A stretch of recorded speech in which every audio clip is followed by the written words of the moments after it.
The Nectar of Instruction, Text 10. कर्मेभ्यः परितो हरे प्रियतया व्यक्तिं ययुर्ज्ञानिनाः तेभ्यो ज्ञानविमुक्तभक्तिपरमा प्रेमैकनिष्ठास्तथा तेभ्यस्तः पशुपालपङ्कजदृशस्ताभ्योऽपि साराधिका प्रेष्टा तद्वदीयं तदीयसरसि तां नाश्रयेत् काकृति कर्मिभ्यः, then all fruitive workers, parita in all respects, hare by the Supreme Personality of Godhead, priyataya because of being favored, vyaktim yayu it is said in the Shastra, jnanina those advanced in knowledge, tebhya superior to them, jnana vimukta liberated by knowledge, bhakti parama those engaged in devotional service, prema eka nishtha those who have attained pure love of God, tata superior to them, tebhya better than them, ta they, pashupala pankajadrisha the gopis who are always dependent on Krishna the cowherd boy, tabhya above all of them, api certainly, sa she Radhika Srimati Radharani preshta very dear, tadvat similarly, iyam this, tadiya sarasi her lake Shri Radha Kund, tam Radha Kund, na not, ashrayet would take shelter of, ka who, kriti most fortunate. In the Shastra it is said that of all types of fruitive workers, he who is advanced in knowledge of the higher values of life is favored by the Supreme Lord Hari. Out of many such people who are advanced in knowledge, jnanis, one who is practically liberated by virtue of his knowledge may take to devotional service. He is superior to the others, however, one who has actually attained prema, pure love of Krishna, is superior to him. The gopis are exalted above all the advanced devotees because they are always totally dependent upon Sri Krishna, the transcendental cowherd boy. Among the gopis, Srimati Radharani is the most dear to Krishna. Her Kunda lake is as profoundly dear to Lord Krishna as this most beloved of the gopis. Who then will not reside at Radha Kund and in a spiritual body surcharged with ecstatic devotional feelings, aprakrita bhav, render loving service to the divine couple Shri Shri Radha Govinda, who perform their Ashtakaliya Leela, their eternal eightfold daily pastimes? Indeed, those who execute devotional service on the banks of Radha Kund are the most fortunate people in the universe. At the present moment, almost everyone is engaged in some kind of fruitive activity. Those who are desirous of gaining material profits by working are called karmis or fruitive workers. All living entities within this material world have come under the spell of Maya. This is described in the Vishnu Puran 6.7.61. Vishnu Shakti para prokta kshetrajna kya tatha para avidya karma samyana tritiya shaktirishyate. CC Madhya 6.154. Sages have divided the energies of the Supreme Personality of Godhead into three categories, namely the spiritual energy, marginal energy, and material energy. The material energy is considered to be the third class energy, Tritiya Shakti. Those living beings within the jurisdiction of the material energy sometimes engage themselves like dogs and hogs in working very hard simply for sense gratification. However, in this life or after executing pious activities in the next life, some karmis become strongly attracted to performing various kinds of sacrifices mentioned in the Vedas. Thus, on the strength of their pious merit, they are elevated to heavenly planets. Actually, those who perform sacrifices strictly according to Vedic injunctions are elevated to the moon and planets above the moon. As mentioned in the Bhagavad Gita 9.21, Shine Punye Martya Lokam Vishanti. After exhausting the results of their so called pious activities, they again return to the earth, which is called Martya Loka, the place of death. Although such persons may be elevated to the heavenly planets by their pious activities, and although they may enjoy there for many thousands of years, they nonetheless must return to this planet when the results of their pious activities are exhausted.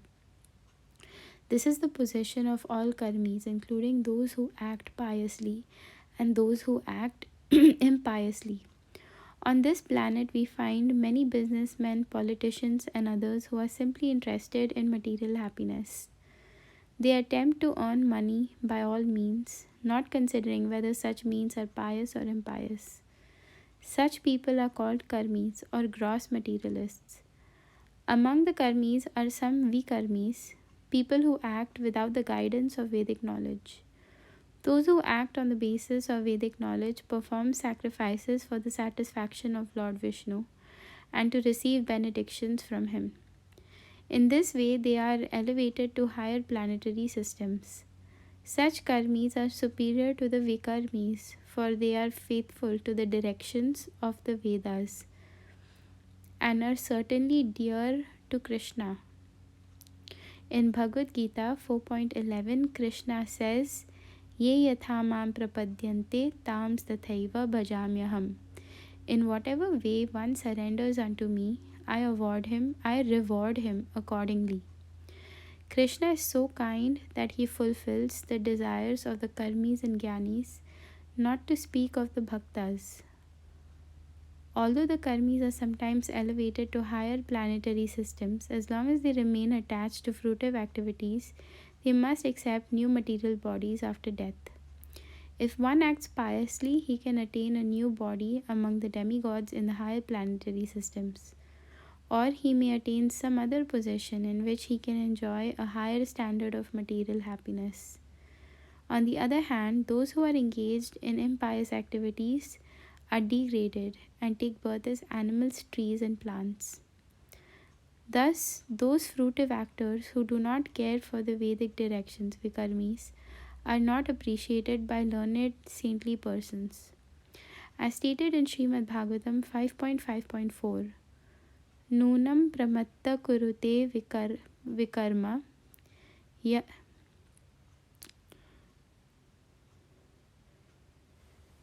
Nunam pramatta kurute vikarma yadindriya pritaya apranoti na sadhu manye yata atmanoyam asan api kleshada asadeha.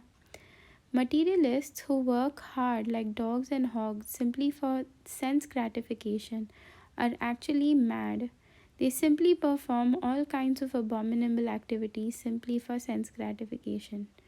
Materialistic activities are not at all worthy of an intelligent man, for as a result of such activities, one gets a material body which is full of misery. The purpose of human life is to get out of the threefold miserable conditions which are concomitant with material existence. Unfortunately, fruitive workers are mad to earn money and acquire temporary material comforts by all means. Therefore, they risk being degraded to lower species of life. Materialists foolishly make many plans to become happy in this material world. They do not stop to consider that they will live only for a certain number of years, out of which they must spend the major portion acquiring money for sense gratification. Ultimately, such activities end in death. Materialists do not consider that after giving up the body, they may become embodied as lower animals, plants, or trees. Thus, all their activities simply defeat the purpose of life. Not only are they born ignorant, but they act on the platform of ignorance, thinking that they are getting material benefits in the shape of skyscraper buildings, big cars, honorable possessions, and so on.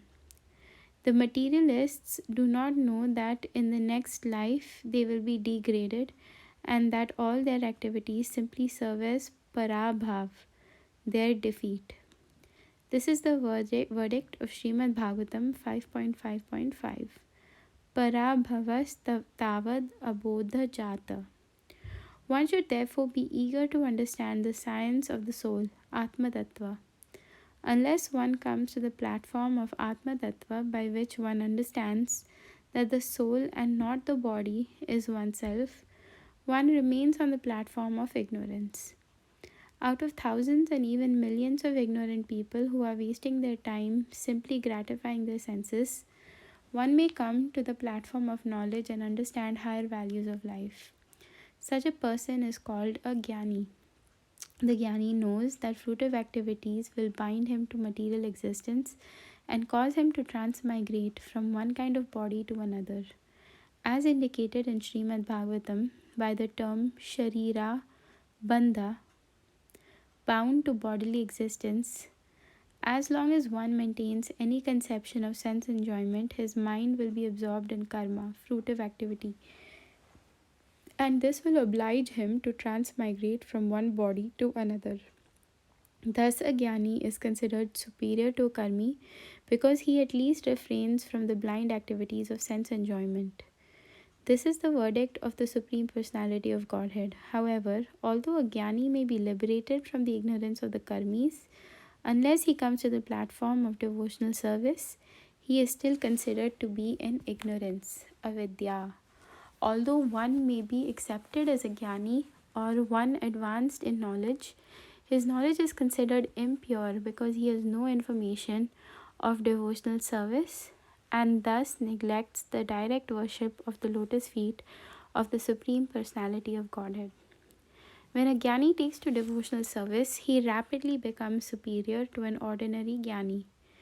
Such an advanced person is described as Jnana Vimukta Bhakti Parama.